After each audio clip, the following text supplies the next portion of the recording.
Hello everyone, welcome back to my new blog. আশা করি তোমরা সবাই খুব ভালো আছো, আমিও খুব ভালো আছি। আর এই যে আমি এখানে রেডি হয়ে নিয়েছি, এখন বাজে ওই 3:30 মতো। আর আজকে যাব নার্সারিতে গাছ আনতে। শীতকাল পড়লেই প্রত্যেক বছর বাড়ির ছাদে কিছু ফুল গাছ লাগানো হয়, কিন্তু এবছর আমরা যেহেতু ঘুরতে গেছিলাম সেহেতু আর গাছ লাগাতে অনেকটা দেরি হয়ে গেছে। তো তারপরে বাড়ি গেলাম, মানে এইসব কাজের মধ্যে থেকে অনেকটা দেরি হয়ে গেছে। তো আজকে বরকে পাকড়াও করেছি, বলেছি চলো নার্সারিতে নিয়ে যাবে আর বেশ অনেকগুলো ফুল গাছ নিয়ে আসবো। তো চলো যাওয়া যাক। রেডি হয়ে বেরিয়ে পড়েছি। রোদ আছে এখনো হালকা হালকা, তবুও কান মাথা ঢেকে নিয়েছি, কারণ বাইকে বসলে প্রচণ্ড হাওয়াতে না ঠান্ডা লেগে যায়। আর এমনিতেই আমার ঠান্ডা অলরেডি লেগে আছে, তো এটা যাতে নতুন করে না বাড়ে তার জন্য। আরও চলে এসছে অফিস থেকে, চলো যাই। গাড়িটা কি ধুলো গো, এই শীতকালে না চারিদিক বড্ড ধুলো ধুলো, কালকেই মুছলাম। বড্ড ধুলো, সূক্ষ্ম সূক্ষ্ম থাকে চারিদিক, আর খুব ধুলো ধুলো হয়। অনেকদিন পরে বিকেলবেলা বেরোলাম বলা। হ্যাঁ, যাবো এখন আমরা গুমার্কেটে। প্রত্যেক বছর ওই নার্সারি থেকেই গাছ আনি, ফুল গাছ আর ফল গাছ আনি হচ্ছে যেখানে কমলা লেবুর বাগান, যেখানে গেছিলাম সুদীপ্তার নার্সারি, ওখান থেকে। তো চলো আজকে তোমাদেরকেও নিয়ে যাব। স্টেশন রোডে এসে যদি গেট পার হতে হয়, আর যদি দেখতে পাই কোনোদিনও যে গেট পড়েনি, গেটটা এরকম ওপেন আছে, মানে পড়বে আর কি, সবে সিগন্যাল হচ্ছে, তো সেদিনকার মনে করি যে আমার দিনটা আজকে খুব ভালো যাবে। মানে এটা গেট পড়লে এতটাই জ্যাম হয়ে যায়। চলে এসেছি ঝর্ণা নার্সারি। এটা হচ্ছে অশোকনগর থেকে গুমার দিকে আসতে গেলে ডান হাতে পড়ে। এই নার্সারিটাতে প্রচুর রকমের গাছ পাওয়া যায়, মানে প্রচুর রকমের গাছ পাওয়া যায়। গাছে আমড়া হয়ে রয়েছে, এগুলো আমড়া না, জলপাই, আমরা বিলেতি আমরা। এই দেখো কত গাঁদা ফুল গাছ, চন্দ্রমল্লিকা, গাঁদা, লাল গাঁদা, হলুদ গাঁদা, ওদিকে বগনবেলিয়া, দোপাটি সব রয়েছে। চন্দ্রমল্লিকা, চন্দ্রমল্লিকা নেবো আমি, হলুদ আর সাদা আর লাল। এবছর আমার খুব আর কি মনে জেগেছে, স্বাদ জেগেছে যে একটু চন্দ্রমল্লিকা গাছ লাগাবো। চন্দ্রমল্লিকা এদের ভেতরে না আমার যেটা সব থেকে বেশি ভালো লাগে সেটা হচ্ছে ওদের প্রচুর ইনডোর প্ল্যান্টের কালেকশন রয়েছে, প্রচুর ইনডোর প্ল্যান্টের কালেকশন রয়েছে। মানে যারা ইনডোর প্ল্যান্ট করতে ভালোবাসে তাদের জন্য মানে এটা একটা খাজানা, মানে আমাদের এখানকার মধ্যে প্রচুর কালেকশন এদের। সুন্দর সুন্দর টবও পাওয়া যায়, দেখো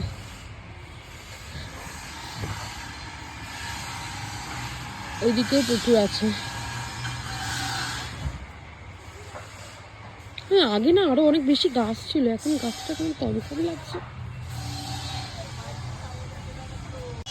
চারিদিকে এত রকমের ফুল গাছ দেখে আমার নিজেকে পাগল পাগল লাগছে। আমার এখন মনে হচ্ছে আমি সব ফুল গাছ নেবো, সব নিয়ে যাবো বাড়িতে। দেখো কি সুন্দর সুন্দর কাজ করছে উনি। এখানে গাঁদা ফুলগুলো এত ভালো লাগছে। তবে আমার না একটা জিনিস, আমার বাড়িতে ফুল গাছ লাগালে আমার ওই ফুল ছিঁড়ে আমার পুজো দিতে ইচ্ছা করে না। মানে মনে হয় কি গাছে থাক ফুলগুলো, ভালো লাগবে। আমার শাশুড়ি সব ফুল ছিঁড়ে ছিঁড়ে পুজো দিয়ে দেয়, বলে ফুল গাছ লাগিয়েছো কি করতে যদি পুজো দিতেই না দেবে, বোঝো ঠেলা। উনি এখানে খুঁজছে, আমরা 10 পিস মতো পিটুনিয়া নেব। এখানে খুঁজে খুঁজে বার করছে বিভিন্ন কালারের। কালো রঙের পিটুনিয়া হয় নাকি, লাল নীল হলুদ সবুজ বলেছি, বলে কি কালো সবুজ মানে লাল নীল হলুদ, আর একটা হয় না সাদার মধ্যে পিঙ্ক পিঙ্ক, যেটা হয় দু সাইডে সাদা মধ্যেখানে গোলাপি একটা হয়, ওইটা তো হ্যাঁ। এগুলো কি সিঙ্গেল না ডাবল? Single colour. হ্যাঁ, সিঙ্গেল কালারই ভালো লাগে, বেশি হয় আর কি। হ্যাঁ, গাছ ভালো, গাছগুলো খুবই সুন্দর। হ্যাঁ, আচ্ছা আর কি নেবা? দাদা বলছে এবার পিটুনিয়ার কালারগুলো নাকি হেভি সুন্দর সুন্দর। ওরা কি করে বোঝে আমি জানি না, ওরা কি সুন্দর গাছ দেখে বলে এটাতে কি কালারের আসবে। তবে গাছগুলো একটু যত্ন করতে পারলে কয়েকদিনের মধ্যেই ফুল চলে আসবে, তারপর বুঝতে পারবো কি সুন্দর সুন্দর কালার আছে। এই চন্দ্রমল্লিকাগুলো টবের মধ্যে রয়েছে, এগুলো 150 টাকা করে। একটা লাল একটা হলুদ দাও। একটা লাল একটা হলুদ একটা সাদা একটা পিঙ্ক একটা অরেঞ্জ, কি ভালো ভালো কালার রয়েছে।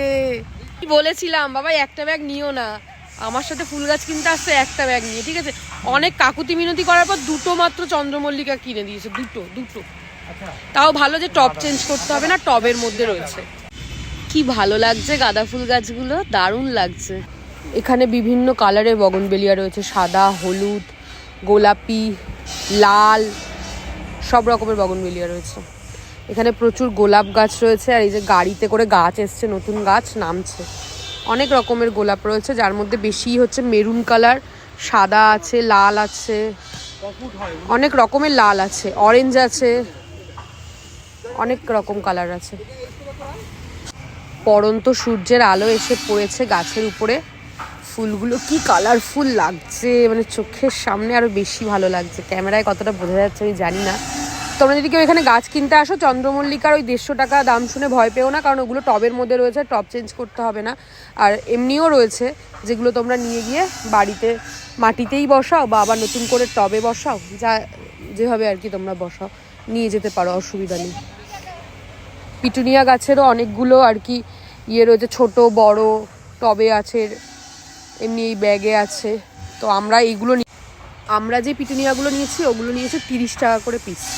আর এবার চন্দ্রমল্লিকার একটা নতুন কালার পেয়েছি, ফুলটা ফুটলে তোমাদেরকে দেখাতে পারতাম। এই একটা কালার নিয়েছি, ইয়েলো কালার, এটা তো খুব কমন কালার। আর ভাবছিলাম হোয়াইট নেব, কিন্তু বললো যে এই কালারটা নতুন এসছে, এইটা নাও, ভালো লাগবে ফুটলে আশা করি। এরপর বিয়ে বাড়ি পড়লে আমি এখান থেকেই ফুল নিয়ে মাথায় গুঁজে চলে যাব। আমার ভালো লেগেছে, আরো 2-3টে নিতে পারলে মনটা বেশি খুশি হতো, বুঝলে। আমার বর আর আমার কথা শুনবে না। এগুলো ক্যালেন্ডুলা, দেখো কি সুন্দর ফুল হয়ে রয়েছে, অরেঞ্জ কালারের আর ইয়েলো কালারের, সবে আর কুড়ি এসছে। নাম জানি না, সত্যি বলছি, কিন্তু ফুলটা দেখতে এত সুন্দর, বলার মতো না, অসাধারণ দেখতে।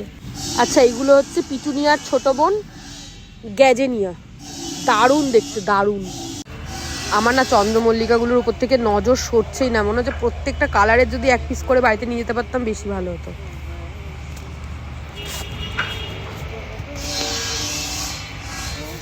আমি বলছি আমার বরকে যে আমি হচ্ছে গিয়ে, তোমায় কিছু করতে হবে না, গাছে জল আমি দেবো, গাছের যা পরিচর্যা করার আমিই করবো, তোমায় কিছু করতে হবে না, তুমি খালি আমাকে আর 2টো চন্দ্রমল্লিকা কিনে দাও। আমার দিকে তাকাচ্ছেই না। কি গো, কি গো, কি বাজে ছেলে। একটা অন্তত দাও, সাদা কালারেরটা অন্তত দাও। কি গো, দাঁড়াও দেখি কি হলো না। কি আর হবে, এমন কি হবে। আমার বর এমন একটা ভাব করছে না, এতগুলো গাছ নিয়েও ভিখারি হয়ে গেছে। না চলো গাছ নিয়ে বাড়ির দিকে যাই, সন্ধে হয়ে আসছে, আমার আবার জিম আছে, জিমে যেতে হবে। আর কি কি গাছ নিলাম তোমাদেরকে পরে দেখাচ্ছি, ঠিক আছে।